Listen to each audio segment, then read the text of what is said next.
कहानी की शुरुआत में हमें बताया जाता है कि पूरी दुनिया में किसी तरह का रेडिएशन फैल चुका है, जिसके कारण दुनिया के लगभग सभी लोग मारे जा चुके हैं। इसी बीच हम एन नाम की एक लड़की को देखते हैं जो कि शहर से कुछ सामान लेकर अपने घर की तरफ जा रही थी। एन ने अपने पूरे शरीर को कवर करके रखा था ताकि उस पर रेडिएशन का कोई असर ना हो। यहाँ पर हम देखते हैं कि एन पहाड़ों पर अकेली रहती है और यहाँ पर अभी तक रेडिएशन नहीं फैला है, जिसके कारण वो अभी तक जिंदा है। फिर घर आने पर एन अच्छे से अपने आप को साफ करती है, क्योंकि अगर रेडिएशन का एक छोटा सा भी हिस्सा उसकी बॉडी पर रह गया तो उसकी जान जा सकती है। एन यहाँ पर बहुत टाइम से अकेली रहती थी और अक्सर ही वो जरूरी सामान लेने के लिए शहर जाया करती थी। फिर एक दिन जब वो अपने कुत्ते के साथ कहीं पर जा रही होती है, तभी वहाँ पर उसे एक आदमी दिखाई देता है जो अपनी वैन को खींचता हुआ कहीं जा रहा था। इस आदमी का नाम लुमिस था और उसने रेडिएशन से बचने के लिए एक सूट पहना था। फिर उसको उतारने के बाद लुमिस को काफी अच्छा फील होता है, क्योंकि फाइनली उसे एक ऐसी जगह मिल गई थी जहाँ पर रेडिएशन अभी तक नहीं फैला था। इसके बाद लुमिस एक झरने में जाकर नहाने लगता है, पर तभी एन वहाँ पर आती है और लुमिस को तुरंत वहाँ से बाहर निकलने को कहती है, क्योंकि उस पानी में भी रेडिएशन था।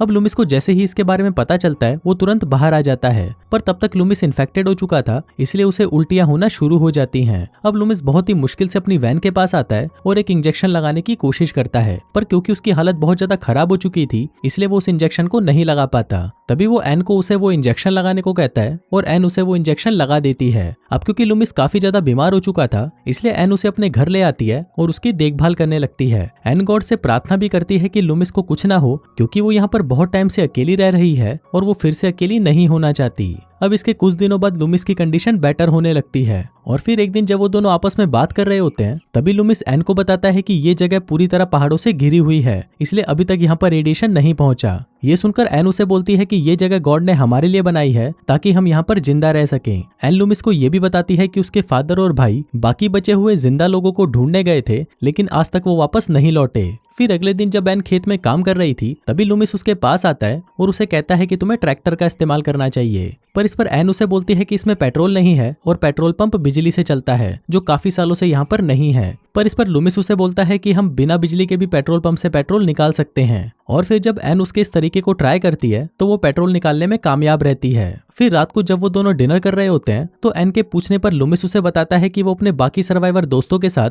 सरकार के दिए हुए बंकर में रह रहा था, लेकिन उसे वहां पर कुछ अच्छा नहीं लग रहा था, इसीलिए वो वहां से निकल गया। लुमिस बोलता है कि उसे इतना तो विश्वास था कि दुनिया में ऐसी कोई ना कोई जगह तो जरूर होगी जहां पर रेडिएशन ना पहुंचा हो, और फाइनली उसे ये जगह मिल चुकी है। फिर अगले दिन मछलियां पकड़ते हुए एन लुमिस को बताती है कि हमारा जनरेटर खराब हो चुका है और उससे फ्रीजर चलना बंद हो गया है, जिस वजह से उसे खाना स्टोर करने को लेकर दिक्कत हो रही है। फिर जब लुमिस को पता चलता है कि एन के पास जनरेटर है, तो वो उसे ठीक करने की कोशिश करने लगता है, पर बहुत कोशिश करने के बाद भी लुमिस उसे ठीक नहीं कर पाता। पर तभी उसे एक आइडिया आता है और वो एन को कहता है कि हम झरने के पानी की मदद से बिजली पैदा कर सकते हैं, पर इसके लिए उनको एक लकड़ी के बड़े से पहिए की जरूरत पड़ेगी। फिर पहिया बनाने के लिए लुमिस चर्च को तोड़ने का डिसाइड करता है, पर एन उसे ऐसा करने से मना कर देती है, क्योंकि ये चर्च ही उसके परिवार की आखिरी निशानी है, क्योंकि इसे एन के फादर ने बनाया था। फिर उसी रात लुमिस बहुत ज्यादा शराब पी लेता है और वो एन के साथ जबरदस्ती करने की कोशिश करता है, पर एन लुमिस को इस तरह देखकर वहां से भाग जाती है। फिर अगले दिन उठने पर लुमिस को अपनी गलती का एहसास होता है, इसलिए वो एन के पास जाकर उससे कल रात की हरकत के लिए माफी मांगता है। इसके बाद जब एन चर्च में पियानो बजा रही थी, तभी उसे खिड़की पर किसी आदमी की परछाई दिखती है। ये देखकर एन को लगता है कि शायद वो लुमिस होगा, पर जब एन उससे इस बारे में पूछती है तो लुमिस उसे मना कर देता है और कहता है कि मुझे नहीं पता वो कौन था।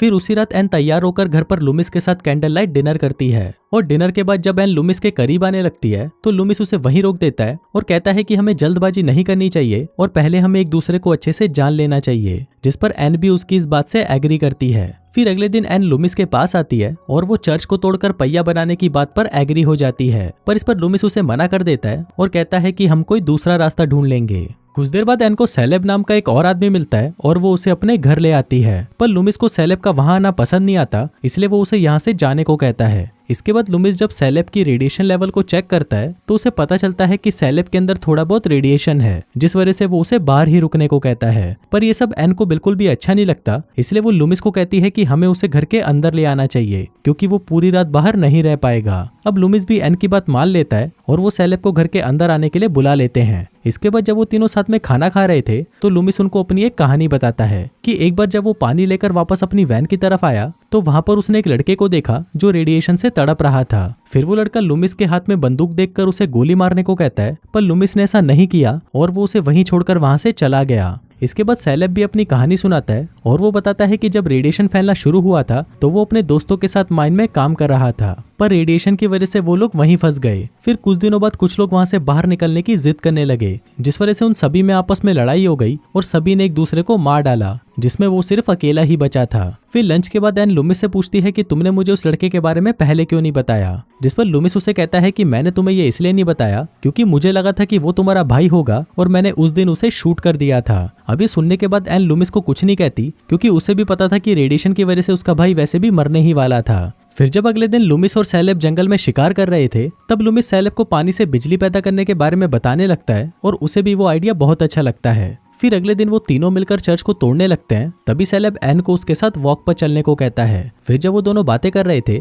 तब सैलेब एन को लुमिस के खिलाफ भड़काने की कोशिश करता है और एन को कहता है कि लुमिस भगवान को नहीं मानता, इसलिए उसने तुम्हारे चर्च को तोड़ने का फैसला किया। पर इस पर एन उसे कहती है कि भले ही लुमिस भगवान को नहीं मानता पर वो ये सब हमारी मदद के लिए कर रहा है। इसके बाद जब वो दोनों साथ में वापस आ रहे थे तो लुमिस उन्हें वहां पर देख लेता है और उन्हें साथ में देखकर लुमिस को उनसे जलन होने लगती है। फिर रात को लुमिस एन को बुलाकर कहता है कि अगर तुम सैलेब को पसंद करती हो तो मुझे इस बात से कोई प्रॉब्लम नहीं और तुम दोनों एक साथ में रह सकते हो। पर यह बात एन को बहुत बुरी लगती है, इसलिए वो गुस्से में वहां से चली जाती है। फिर अगले दिन से हम देखते हैं कि एन और लुमिस में बातें होना बहुत कम हो जाती हैं। दूसरी तरफ वो पहिया भी बनकर तैयार हो चुका था, इसलिए वो इस खुशी में उस रात को पार्टी करते हैं। पार्टी के बाद वो तीनों साथ में लेक पर नहाने भी जाते हैं, पर उसके बाद ही लुमिस एन के पास आकर उसे अपनी दिल की बात बता देता है कि अब वो उसे पसंद करने लगा है। पर एन इस पर उसे कोई जवाब नहीं देती और वहां से चली जाती है। अब लुमिस भी बहुत ज्यादा नशे में था, इसलिए वो घर आते ही सो जाता है। पर वहीं एन को नींद नहीं आ रही थी क्योंकि उसे समझ नहीं आ रहा था कि वो सैलेब और लुमिस में से किसे चुने, क्योंकि अब वो उन दोनों को ही पसंद करने लगी थी। अब इसी कंफ्यूजन में एन सैलेब के पास जाती है और वो दोनों पूरी रात एंजॉय करते हैं। फिर अगले दिन जब लुमिस सोकर उठता है तो वो देखता है कि एन और सैलेब कुछ अलग ही तरह से बिहेव कर रहे हैं, जिसको देखकर वो समझ जाता है कि इन दोनों के बीच में कल रात को कुछ तो हुआ था। इसके बाद लुमिस और सैलेब पहिया फिट करने के लिए झरने के पास जाते हैं और पहिया भी काम करना शुरू कर देता है। तभी सैलेब लुमिस का सूट पहनकर झरने में उतरकर काम कर रहा था